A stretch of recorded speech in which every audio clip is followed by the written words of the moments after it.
Tong makan janji manis, mau bilang mau pemilihan apapun, kita terima janji manis. Papa dorang, ibu dorang makan enak di atas, kita makan dengan kuah kosong. Nah bukan berarti beta juga bilang saat beta jadi, beta berantas semua orang makan dengan lauk enak. Tidak, tapi beta berjuang dengan segala cara yang ada. Kalau negara sonde punya uang minta di perusahaan. Brother, ada satu istilah begini, brother. Kau mau tahu karakter orang nih, kasih dia jabatan kekuasaan. Itu kau tahu karakter sesungguhnya dari seseorang begitu. Misalnya dikasih jabatan, karakternya tetap sama atau maju jadi calon wali kota Kupang 2024-2029. Modal atau program apa yang fresh yang brother Putra mau tawarkan di Kupang?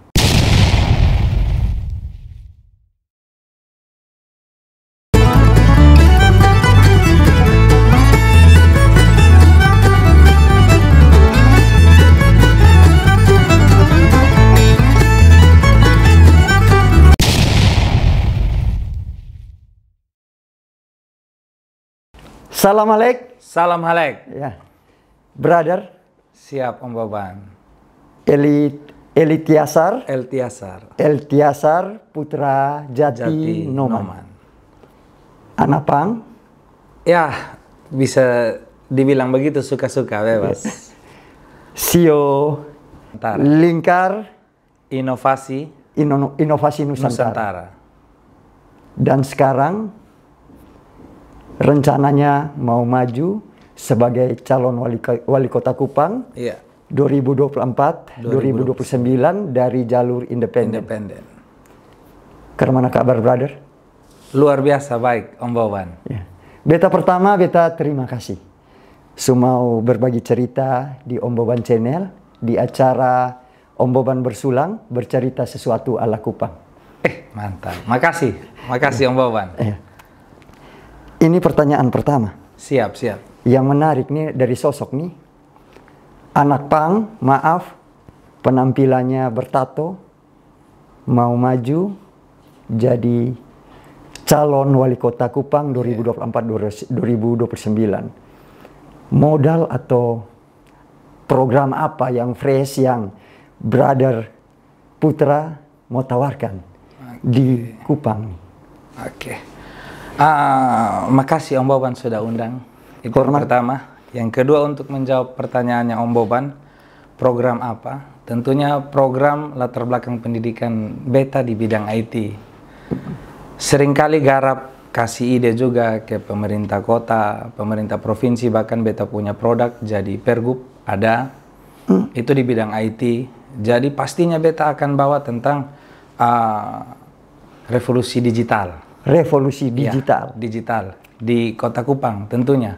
Itu pasti revolusi digital, pengembangan teknologi untuk Kota Kupang. Terus berikutnya itu tentunya bangunlah masalah-masalah yang ada. Faktanya contohnya kayak gini, stunting tetap ada.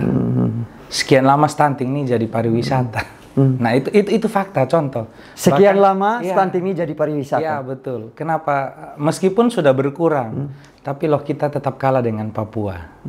Nah itu salah satu contoh program yang mungkin akan dibawa.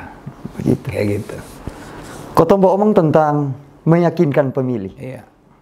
Maaf, dengan tampilan begini, meyakinkan pemilih.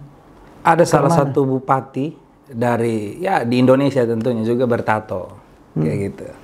Ada juga pernah salah satu orang dari Kediri juga, marganya RP lah, bukan marganya tapi saya singkat RP lah. Itu juga anak Pang yang pernah mau mencalonkan diri jadi wakil wali kota dari Kediri. Nah beta sendiri juga untuk maju ini karena katong semua punya hak yang sama untuk lihat, dipilih dan memilih. Katong semua pasti pikir katong hidup susah, sekeliling susah. Bukan berarti yang pemimpin-pemimpin sebelumnya tidak berbuat apa-apa. Mereka berbuat, sudah berjuang, sudah berusaha. Tapi beta ingin buat lagi sesuatu yang berbeda.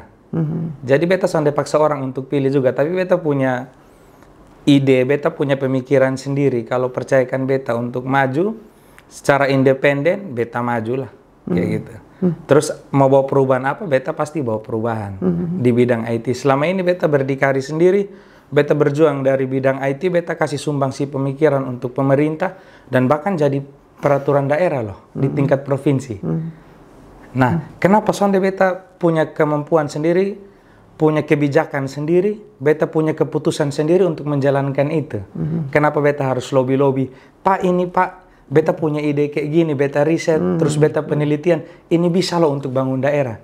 Kalau beta pegang itu posisi, beta pegang itu keputusan, beta pegang itu kebijakan, kenapa sonde beta coba?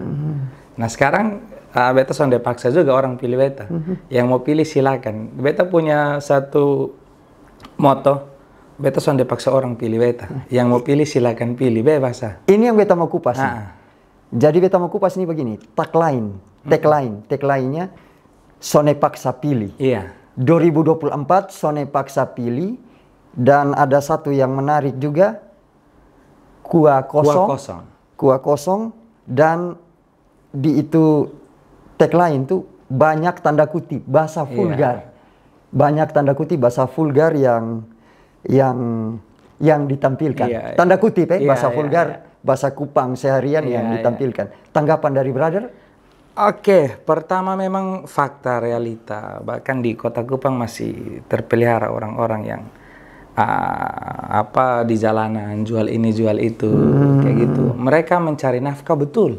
Tetapi kenapa sih kita kalau sebagai pemegang kebijakan tidak bisa berbuat sesuatu untuk orang-orang yang di jalan nih? Kayak gitu. Pasti ada loh satu kebijakan, entah mau pakai uang daerah atau uang minta di pusat sana, itu pasti bisa untuk bantu ketemu saudara yang di jalan ini yang setengah mati harus di depan kantor pemerintahan, jual sana jual sini. Artinya kayak gini Om Boban. Kenapa beta bilang kuah kosong? Katong makan janji manis. Mau bilang mau pemilihan apapun, kita terima janji manis. Papa dorang, ibu dorang makan enak di atas, ketong makan dengan kuah kosong. Nah bukan berarti beta juga bilang saat beta jadi, beta berantas semua orang makan dengan lauk enak. Tidak, tapi beta berjuang dengan segala cara yang ada. Kalau negara sonde punya uang minta di perusahaan. Cara karena kau berantas bukan kasih orang uang, tapi kasih dong pancingan yang lebih baik. Jangan pangkas dong jam pendidikan untuk dorang kerja di pinggir jalan. Besok-besok ketemu mau investasi apa untuk sumber daya manusia. Kayak gitu. Begitu. Nah, katong harus rubah, dan katong sonde bisa omong kosong. Katong lihat di jalan setiap hari.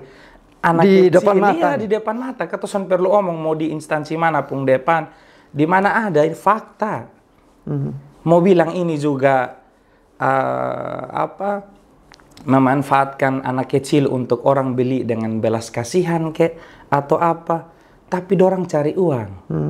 Katong peduli dong punya kesusahan. Beta juga susah. Maksudnya adalah pasti sonde mungkin negara ini yang dengan dia punya aturan bilang negara itu memelihara fakir miskin dan segala sesuatu, kesehatan pendidikan ditanggung. Tapi fakta yang katong lihat mau bagus karena mana?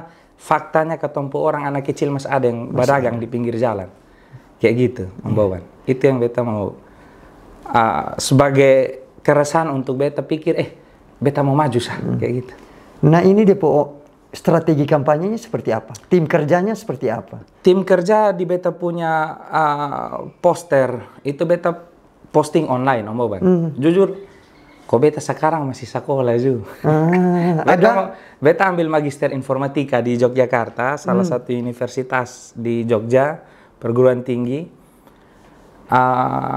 Beta lihat mau kampanye macam apa, jadi beta pikir betul di situ beta punya uang untuk beli suara, ada uang untuk tim sukses. Tapi beta hanya maju kalau neu mau maju sama-sama, mau bergabung, berjuang bersama-sama. Nah neu kas KTP kok apa kok, pokoknya beta taruh Google Form, di situ dia pulling ada QR code, tinggal scan atau tinggal klik link masuk KTP, kita berjuang sama-sama. Intinya 2024 son paksa pilih. Sonde paksa pilih. Tadi dia pendana? Tapi kan ada dana yang sedikit-sedikit, tapi ada dana yang dikeluarkan. Paket internet, Om Boban. Oh begitu? Paket internet. Keren. Sekarang topik berikutnya. rencana maju dari jalur Independen. Yang notabene harus ada dukungan KTP. Iya. Depung sampai sekarang, Iya. sejauh mana? Kalau sekarang syukur sudah 1000 KTP lebih. 1000 KTP. Itu kalau berdasarkan peraturan dari KPU itu dari jumlah daftar pemilih tetap DPT dan itu berarti kurang lebih butuh 8 sekian persen untuk sekian penduduk sampai sekian ratus sampai sekian juta, jadi kurang lebih butuh 20.000 KTP. Jadi memang masih kurang sangat banyak, Om Boban. Sangat banyak. Sangat banyak kayak gitu. Tapi rata-rata yang masuk nih dari kotong ngomong ya segmen pemilih. Usia Segmentasi pemilih anak muda. anak muda. Anak Rata-rata muda. anak muda. Rata-rata anak muda. Anak muda dari 1000 KTP yang Dari terkumpul 1000 nih. KTP anak muda. Range usianya itu kalau beta taruh di Google Form itu silakan taruh range usia 20 sampai 30 tahun. 20 sampai 30 20 tahun. sampai 30 tahun. Ya mungkin segmen pemilih yang subosan dengan selama ini yang terjadi. Dong mau fresh. Iya. Dong mau ada sesuatu yang lain, ada sesuatu yang beda. Iya. Ya. Berikutnya, brother. Koto omong jika terpilih, brother. Iya. Jika terpilih. Brother ini minta maaf. Tanpa menyepelekan. Brother sana ada pengalaman manajemen pemerintahan. Iya, iya. Tata kelola pemerintahan. Jika terpilih, sistem manajemen pemerintahnya seperti apa? Oke, Om Boban, beta sedikit cerita dulu dari beta punya daftar riwayat hidup. Ya. Beta pernah jadi ketua DPW salah satu organisasi saya partai yang lolos juga pemilu. Beta ketua di tingkat provinsi. Beta mengkoordinir organisasi saya partai politik pemuda seluruh NTT. Jadi untuk pengalaman di bidang manajerial politik khususnya untuk anak muda sedikit banyak tahu-tahu lah. Sonde jago tapi kebetulan pernah jadi ketua. Kayak itu yang pertama. Terus yang kedua, beta juga ketua untuk beberapa beta punya pekerjaan meskipun usaha sendiri. Jadi untuk konsep atau strategi bangun daerah adalah kerjasama dengan pemerintahan, di setiap instansi itu harus ada. Terus yang kedua, fungsi kontrol. Fungsi kontrol. Kontrol harus ada. Jadi bukan saja katong percaya, oh instansi ini perwakilan dari representasi dari beta punya gagasan, beta punya ide untuk menjalankan itu terus lepas. Biarkan mereka berkarya sendiri. Tidak, fungsi kontrol itu harus diikuti terus. Dengan cara apa? Penilaian yang harus real time. Kalau orang bisa bikin aplikasi, bikin aplikasi, beta akan ngetem, tunggu update perkembangan ini seinstansi selama 24 jam apa. Kayak gitu. Contohnya saja, beta akan lihat di kantor lurah bikin aplikasi ini hari berapa orang di kantor lurah juga bisa. Beta bisa kasih connect dengan CCTV bisa. Beta bisa bikin, kalau orang bisa bikin aplikasi, beta bisa buat. Kayak gitu. Apa yang sudah dicapai itu instansi itu hari, dikumpul per hari, per minggu, per bulan, per tahun. Capaiannya apa? Kayak gitu. Fungsi kontrol terhadap kerjasama lintas instansi itu harus ada. Kelembagaan dalam pemerintahan. Mungkin itu yang harus buat. Pembenahan ke dalam sehingga dampaknya kepada publik. Karena pemerintah itu pada dasarnya adalah pelayan publik. Kayak gitu, Om Boban. Inovasi lebih banyak kepada implementasi inovasi teknologi untuk memaksimalkan pelayanan publik. Siap. Nah ini kota rangkuman sah. Siap. Permasalahan ini kan banyak di Kota Kupang. Iya. Kotong Kupas juga sontau habis-habis. Iya, iya. Tapi dari Brother Putra, kacamata Brother Iya, iya. Putra, kira-kira persoalan mendasar, prioritas, permasalahan yang Kota Kupang alami ini apa? Prioritas Kota Kupang alami ini adalah menurut beta secara pribadi ya, adalah menjalankan program itu. Menjalankan program. Menjalankan program itu yang harus dikawal. Begitu. Sederhananya itu. Sederhana. Saja. Sederhananya itu saja. Ya. Contohnya saja, waktu COVID kemarin orang usir orang di jalan, terus tiba-tiba ada yang kontak beta, kakak katong dapat usir jalan ini, beta pergi ke sana, beta sampaikan ke dong. Ada juga beta ngurus teman-teman punya keluarga, saudara punya jaminan kesehatan. kayak gitu. Nah itu implementasi di lapangan tidak berjalan. Perlu ada fungsi kontrol di mana pemimpin itu juga bukan Tuhan yang dia tahu langsung sampai di akar rumput. Tetapi kalau katong implementasikan teknologi secara betul, itu masalah di akar rumput juga akan ketahuan, Om Boban. Nah itu permasalahan adalah pengawasan itu untuk menjalankan program yang tidak berjalan secara maksimal. Terus untuk menyelesaikannya bagaimana? Ketong coba zaman teknologi kita implementasikan teknologi. Fungsi pengawasan harus berjalan. Oleh siapa? Oleh pimpinan itu sendiri. Mungkin lebih kurang begitu, Om Boban. Brother, ada satu istilah begini, brother. Kau mau tahu karakter orang nih, kasih dia jabatan kekuasaan. Itu kau tahu karakter sesungguhnya dari seseorang begitu. Ini kan kau masih awam, kau belum masih abu-abu, belum tahu karakter brother Putra seperti apa. Misalnya dikasih jabatan, karakternya tetap sama atau tetap sama, tapi biarlah orang yang menilai. Kalau beta tetap jadi beta punya diri sendiri, beta tetap berpegang pada prinsip DIY, DIY, do it yourself. Jadilah dirimu sendiri. Terserah orang mau nilai beta apa ya, beta mau ada jabatan, son ada jabatan, beta tetap jadi pun diri sendiri. Perubahan pasti ada, kayak gitu. Kalau jadi pejabat publik, sonde mungkin tahu orang pergi kas tunjuk tato, rambut mohak, sonde mungkin itu cuma di poster online. Perubahan pasti ada, tapi bukan berarti perubahan itu merubah katong punya karakter, jati diri katong sesungguhnya, kayak gitu. Dimana dari katong lihat ke sama untuk bangun sesama, itu Om Boban. Ini katong ke topik berikutnya, katong agak geser sedikit. Siap. Catatan beta, catatan beta, Bapak seorang pendeta. Dan yang beta kenal, dua orang anak yang beta kenal, Brother Roy dengan Brother Putra ini. Kalau lebih ke jalur seni, malah pang mau mati, pang banget. Pang banget. Itu ceritanya ke mana? Beta sendiri juga terinfluencer dari pang lagu Ramones. Ramones itu mereka itu dari SMP kelas 1, SD kelas 6 beta dengar itu lagu dan betul-betul beta jatuh cinta dan jatuh hati dengan itu karena mereka bawakan lagu tentang sosial di sekeliling mereka. Terus beriringan jalannya waktu juga lagu-lagu band-band Indonesia juga untuk musik-musik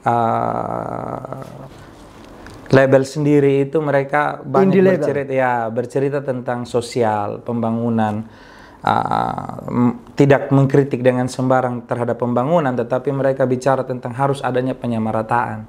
Nah dari situ ditambah lagi dengan orang tua ini latar belakang pendeta Om Boban, di situ kan tentunya menuntut katong akhirnya besar dengan jiwa kasih, jiwa cinta, jiwa sosial tinggi. Kebetulan orang tua dulu juga ketua yayasan untuk Injili, misionaris. Terus gerejanya juga gereja misionaris. Terus beta juga aktif di persekutuan doa dulu. Terus pernah sekolah teologi juga Om Boban. Pernah masuk seminari ortodoks juga, bukan seminari. Pernah belajar ke seminari ortodoks juga untuk menuntut ilmu. Tapi beta juga belajar juga satu sisi ke kepercayaan Nusantara, kayak gitu, menghargai leluhur, menghargai itu. Jadi beta ambil kesimpulan di mana kalau soal agama, soal kepercayaan itu pribadi Om Boban, tidak terpengaruhi dengan tampang dan tidak terpengaruhi dengan style. Yang penting di situ adalah apa yang lu buat untuk sesama, kayak gitu.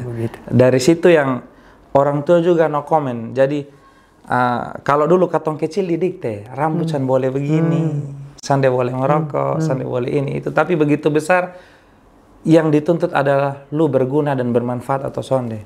Kayak percuma lu pakai dasi, tapi kalau lu omong kosong, tipu orang, lebih baik lu tau usah pakai dasi, lu mau karmana, bebas lu hak sebagai manusia seutuhnya, tapi lu punya dampak sonde untuk orang. Itu keren. Kayak gitu. Itu keren. Jadi begitu. Iya. Brother, tadi beta ini kan awam tentang pang. Tadi sebelum ini kau cerita-cerita, sekarang ini kan stigma, kau ngomong stigma pang nih anak jalanan, rambut mohak, sepatu Doc Mart, Iya, begini, iya. ngamen. Maaf, tanda kutip ada beberapa oknum yang Iya, iya. kriminal juga. Iya, iya. Ya, itu. Tadi, brother kasih pencerahan beta. Iya. Bahwa, soalnya selamanya, anak pang tuh, anak jalanan. Iya. Atau anak jalanan tuh, anak pang. Iya. Oke, jadi pang itu punya prinsip satu kebebasan, Om Boban. Pang sendiri lahirnya itu dari keresahan, Om Boban. Dilihat di mana penguasa kapitalis ini menguasai satu daerah, tapi tidak ada keseimbangan, tidak adanya keadilan, tidak adanya kesetaraan. Disitulah muncul pang. Nah, muncul pang ini dengan mereka mengejawantahkan atau menginterpretasikan diri mereka ini supaya identik orang lihat itu seperti apa. Jadi mereka ambil rambut gaya mohawk itu dari suku Indian yang dulu dibantai. Jadi ciri khas mohawk ini bukan arti apa-apa, itu rambutnya suku Indian. Bentuk perlawanan. Ya, bentuk perlawanan. Kenapa pakai spike? Kenapa pakai jaket celana ada emblem? Kenapa pakai boot? Karena boot itu rezim dulu, masyarakat dulu entah di belahan dunia negara mana dijajah oleh militer. Jadi mereka pakai itu sebagai suatu simbol perlawanan orang dari bawah yang bukan orang militer, yang bukan kaum kapitalis untuk melawan. Dengan cara mereka menunjukkan sesuatu hal yang unik. Supaya lu lihat beta nih, ya ini bepung gaya. Jadi pang dulu masuk ke Indonesia pun bukan dari orang susah. Orang Indonesia yang sekolah di luar negeri atau orang yang mampu beli kaset video, kaset tape dari luar negeri, itu orang-orang yang mengerti, orang yang punya otak untuk berpikir, itu yang pang. Jadi, singkat ceritanya itu, kenapa pang itu tidak identik dengan anak jalanan? Anak jalanan kalau teman-teman saudara di Jawa itu sudah beranggapan beda. Ada bedanya anjal sama anak pang. Anjal nih anak jalanan. Anjal anak jalanan. Tetapi kita tidak bisa menutup hak kebebasan orang lain. Siapapun dia mau bilang dia pang terserah. Kayak gitu. Tapi kembali lagi, mau gaya ke mana, mau pakai sandal yeye dibilang pang juga boleh, mau pakai sepatu tidak boot juga disebut pang juga boleh, mau dengar lagu dangdut disebut pang juga, itu kebebasan. Tapi pang sejatinya adalah lu lihat orang susah, lu berbuat sesuatu untuk kesusahan itu. Lu cari keadilan. Cari keadilan. Lu cari kesetaraan. Dan kebebasan bukan berarti merusak kebebasan orang lain, Om Boban. Begitu. Semua orang punya hak masing-masing, bukan berarti katong mengusik kebebasan orang lain dengan mengataskan nama diri pang. Yang salah apabila kalau katong di jalan ngamen, orang san kasih duit, katong pajak orang, paksa kasih duit, maki orang, itu lu rebut orang punya kebebasan. Itu lu bukan pang, itu lu anak jalanan. Tapi lu akan disebut pang meskipun lu di jalan, lu ngamen, lu nyanyiin lagu, negeri kita sedang sakit, bangunlah negeri ini, orang kasih duit, nggak kasih duit, matur nuwun, makasih, lekok pak, kayak gitu, terserah. Wis nenek nokan kit bebas, itu lu pang. Pang bukan style, pang itu jati diri dan ideologi, pemikiran. Ideologi. Iya. Ideologi. Tidak harus dengan tato, tidak harus dengan muak, tidak harus dengan boot. Sendal yeye pun bisa disebut pang, asalkan satu lu pekerja keras, berdiri di kaki sendiri, dan lu tidak mengerebut atau merenggut kebebasan orang lain, Om Boban. Dan kemungkinan Om Boban ini juga pang Ya, dalam hati. Om Boban pang. Dalam hati. Ya, kalau di kelas underground itu ada selain pang ada skinhead. Skinhead. Itu kelas pekerja. Kelas pekerja. Kelas pekerja, pang juga kelas pekerja, tapi punya ciri khas masing-masing. Pang contohnya pakai boot militer, terus kalau skinhead pakai boot Doc Martin, terus kalau skinhead itu botak rambutnya, punya ideologi sendiri. Kalau pang kenapa rambutnya dimohakin, karena punya ideologi sendiri. Tapi pada dasarnya bekerja keras, lihat keresahan, kesusahan orang lain atau sesama lingkungan yang ada, berdampak untuk keresahan itu, tapi jangan mengusik kebebasan orang lain juga, karena sejatinya semua orang punya hak untuk merdeka, Om Boban. Siap. Ini kotong semua masuk segmen terakhir. Siap. Brother Putra. Mungkin ada harapan, Ya, pesan, atau semacam closing statement dari poin yang kotong bercerita sekarang. Ya. Dari Brother Putra. siap, Om Boban. Oke, jadilah dirimu sendiri. Be Kalau yourself. punya napas untuk diri sendiri, bernapaslah untuk diri sendiri. Kalau punya keringat untuk bangun diri sendiri, bangun diri sendiri. Tapi kalau punya kemampuan dengan keringat dan napas untuk bangun orang lain, bangun orang lain. Kalau ada punya napas dan keringat untuk bangun sesama, bangun sesama. Lebih jauh daripada itu, kalau lu bisa bermanfaat bagi bangsa dan negara dengan keringat, pikiran, dan tindakan, berbuatlah untuk bangsa dan negara. Karena bagaimanapun juga, kalau bicara lebih jauh juga untuk dunia inilah. Bukan juru selamat, tapi dunia butuh kita. Untuk orang-orang yang peduli, bukan saja PAN, siapapun itu. Kayak gitu Om Boban. Brother Putra, terima kasih. Siap Om Boban. Semua berbagi cerita di Om Boban Channel. Brother sehat selalu. Selalu sehat Om Boban. Iya. Dan terima kasih, beta pribadi terima kasih sudah bawa warna baru. Siap. Subawa inspirasi baru. Subawa kepercayaan diri baru. Bahwa ternyata kotong nih jangan lihat kotong dari penampilan. Iya. Jangan lihat kotong dari penampilan.